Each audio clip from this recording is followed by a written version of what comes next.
je vais vous poser la question de manière assez franche.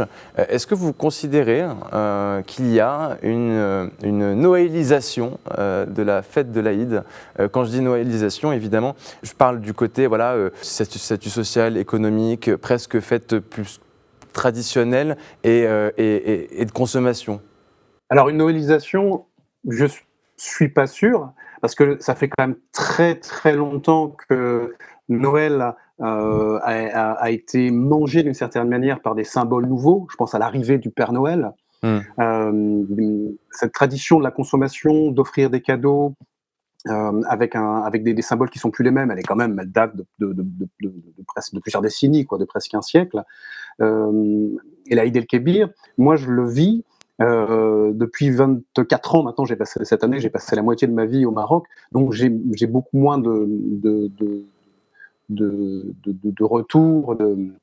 Je ne sais pas à quoi ça ressemblait dans les années 80, l'Aïd el-Kébir, mais moi je perçois quand même une sorte de constance depuis que je suis arrivé, avec peut-être ce que j'ai senti, la question de l'obligation, ou peut-être une montée de l'anxiété, c'est-à-dire l'obligation de l'achat du mouton, Mmh. et en plus avec le prix qui monte assez Bien régulièrement, sûr. et une sorte de montée de l'anxiété, genre zut, comment je vais faire?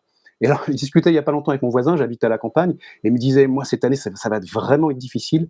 Le mouton est cher. Si ça tenait qu'à moi, je pense que j'achèterais de la viande ou je partagerais avec les voisins.